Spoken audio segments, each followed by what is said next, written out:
ইউরিদু বা বিকাউমে হাত্তা ইউরিদু মা বিআনফুসিহিম। আল্লাহ তাআলা ততক্ষণ পর্যন্ত মানুষের ভাগ্য পরিবর্তন করেন না যতক্ষণ পর্যন্ত ওই জাতি ওই সম্প্রদায় নিজের জন্য চেষ্টা না করে। তাহলে আমরা যদি চেষ্টা না করি, আমাদের শিক্ষার্থীর আজকে যে অবস্থা আপনারা তো জানলেন, বুঝতে পারলেন যে কয় বিষয়ে ফেল করছে, 13টা সাবজেক্টের ভিতরে কয়টা বিষয়ে ফেল করছে। তো এখন বিষয়টা হলো যে তোমরা শিক্ষার্থীরা তোমরা মনে করো না যে আজকে তোমরা ভালো করে পড়াশোনা করবে না, তোমাদেরকে মানুষ সম্মান করবে, পিতা মাতা সম্মান করবে, প্রতিবেশী সম্মান করবে, স্যারেরা সম্মান করবে, তোমাদেরকে প্রণাম করবে, এই আশা তোমরা কখনো করো না। এখন তোমরা যদি ফিরে আসো, সুযোগ আছে। তোমাদের ব্রেনটা এরকম যে আল্লাহ তাআলা আমাদের ভিতরে ব্রেন দিয়েছে। তো আমাদের একটা মোবাইল আছে যে টাচ ফোন, ভিডিও করতেছে। আমাদের ভিডিওতে ওই বাংলাদেশের যে মোবাইল আছে 5 লক্ষ দামের পর্যন্ত।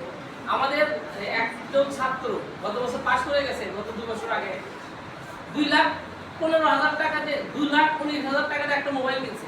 ধরেন এরকম মোবাইল, একটা মোবাইলের যেটা সবচেয়ে বেশি দামি ওইটাতে মেমোরি থাকে, ওই মেমোরিতে থাকে সর্বোচ্চ থাকে 500 গিগাবাইট। 500 গিগাবাইট। আর একটা 500 গিগাবাইট যে মোবাইল দিয়ে ওর ভিতরে যদি একদিন ভিডিও করে, ওই 500 গিগাবাইট থেকে একটু কমে যাবে না?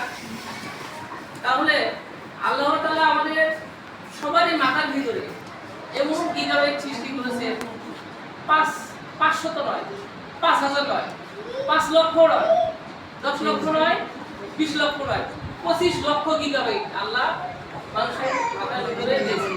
তো তাহলে আচ্ছা, এই মাথার ভিতরে দিয়েছেন, সবার মাথার ভিতরেই আছে, বিজ্ঞানীরা গবেষণা করে গেছে। তো এখন বিষয়টা হলো যে এই গবেষণাতে এটাই বোঝাতে চেয়েছেন যে, এবং কোরআন হাদিসের আলোকে আছে যে একজন শিক্ষার্থী বা একজন কেউ যদি মাথার ভিতরে যদি ভালো কিছু ঢুকায়, তাহলে তার ওই 25 লক্ষ গিগাবাইট থেকে মেমোরি আরো বাড়তি থাকে। তো সুবহানাল্লাহ, তো আল্লাহ তাআলা সৃষ্টি করে দিয়েছেন। এখন বিষয় হলো তাহলে এত মেমোরি দিয়েছে, আল্লাহ তাআলা আবার বলে দিয়েছেন যে কি বলেছে যে যদি ওই মেমোরিতে খারাপ কিছু ঢুকায় তাহলে মেমোরি কি হবে? দুর্বল হয়ে যাবে, লো হয়ে যাবে, একদম জিরো হয়ে যাবে। তাহলে খারাপ কিছু ঢুকালে, ভালো কিছু ঢুকালে 10 গুণ বাড়তে থাকবে প্রত্যেকদিন। আর যদি খারাপ কিছু ঢুকায় তাহলে ভালোটা কমে যাবে, ব্রেন কমে যাবে। তো এখন বিষয়টা হলো যে এখানে যারা শিক্ষার্থীরা আছে, তো আল্লাহ তাআলা আরো সিস্টেম করেছে, আমার এই মোবাইল যদি নষ্ট হয়, যদি সার্ভিসিং এ নিয়ে যায়, তো টাকা দেবে, ঠিক হবে, আবার কি করবে, ভালো চলবে না। কিন্তু আল্লাহ তাআলা আমাদের মাথায় এমন কিছু দিয়েছে যে একজন মানুষ কিছুই বোঝে না, সব ব্রেন চলে গেছে, তারপরেও যদি যে এখান থেকে শুরু করে আবার যদি সে শুরু করে, এই 25 লক্ষ গিগাবাইট আবার চালু হয়ে যাবে, কোনো ঘাটতি হবে না। আর যদি ব্রেন অনেক সময় বলে ব্রেন পচে যায় কেমনে, ওই খারাপ মানুষের মাথার ভিতরে খারাপ কিছু ঢুকলে ব্রেনটা কমে যায়, তাহলে পড়া হবে কেমনে? আমি আমার এই শিক্ষার্থী আজ থেকে 2 দিন আগে ক্লাস 9-এর শিক্ষার্থী, আমি 4র্থ তলায় আমার ক্লাস। তো আমি ক্লাসে যখন গেছি, যাওয়ার পরে এটাই 4র্থ তলা, এই পাশে আমি এখানে দেখি তো কারা কি কাজ করে, সব 6 থেকে 10 পর্যন্ত যত শিক্ষার্থী আছে, সবার ছাত্র আছে, ছাত্রী আছে, সবার আমি নাম জানি, এবং কার কিরকম আচরণ, কে কি একটু টানটুন মারে, আমার ওটা অভিজ্ঞতা আছে। তো এখন বিষয়টা হলো এখানে এসে দাঁড়াইছি, দেখি 9-এর ক্লাস 9-এর ছাত্র 2-3 জন আমার সাথে হলো, এরা 2 গ্রুপ, কোন গ্রুপ বুঝতে পারছেন মানে স্টিক করে। তো কি ব্যাপার তোমরা এখানে ক্লাস করো? তো সব অসময় বেশ খুব ভালো। একজন জিজ্ঞেস করলাম যে সন্ধ্যে বেশি তো কি, জিজ্ঞেস করলাম কি ব্যাপার তুমি এখানে কেন? এই হচ্ছে আল্লাহ ভয় লাগে, সাথে কাটি চলে গেল, পরে কিছু বললাম না।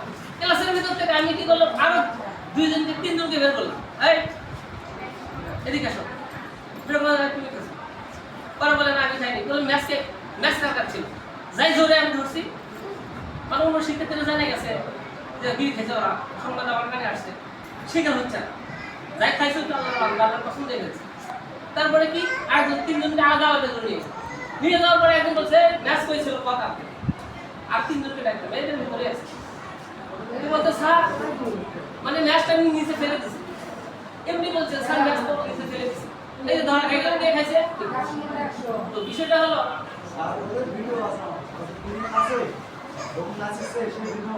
আচ্ছা ভিডিও আছে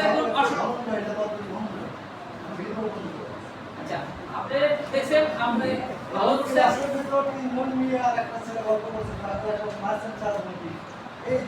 আমি টিভি দেখা আমি মানে যে আমার সত্য এখানে আছে আমার পিছনে আমার সিসি ক্যামেরা লাগাতে হবে আস্তে যাচ্ছে করতে পারছে কোন ছাড়া আসেনি এই তথ্যটা ব্যাগ থেকে দিয়েছে। যাক আপনাকে অনেক ধন্যবাদ এত সংবাদ সুন্দরভাবে সংবাদটা কালেকশন করছেন। তো বিষয়টা হলে শেষ করি। তো ওরা তাহলে বিড়ি খাওয়ার পর যে বিড়ি খাইছে আচ্ছা তাহলে সেই ছেলেটাকে আমি 2 দিন আগে মসজিদের সামনে পিটানো হলো। তাহলে এই শিক্ষার্থী একজন অভিভাবক বললেন যে মাতার এখানে এসে বললেন একজন অভিভাবক কি বললেন যে এখানে আসে যায়। তো আসলে বিষয়টা আমাকে আমি খেয়াল করলাম। তো আসলে এখানে শাসনের কোনো ঘাটতি নাই, 0% ঘাটতি নেই। এখন আপনার সন্তান এখানে একজনকে জিজ্ঞেস করলাম কি বার তুমি কয়টা খাও দিনে, বলছে স্যার খাই ভাত খাওয়ার আগে আর পরে খাই। তাহলে নিশ্চয়ই আপনারা আপনার সন্তানকে এখানে ভাত দেন না, এরা তো ভাত নিয়ে আসে না। তাহলে কি করে ভাত খাওয়ার আগে আর পরে খাই, তাহলে কখন খাই? বাড়িতে সকালে ভাত খাই, ভাত খাওয়ার পরে খাই, আর এখানে রাতে ভাত খাই, রাতে বাড়িতে ভাত খাই, তাহলে ভাত খাওয়ার পরেই কিন্তু সেই দিনটা খায়।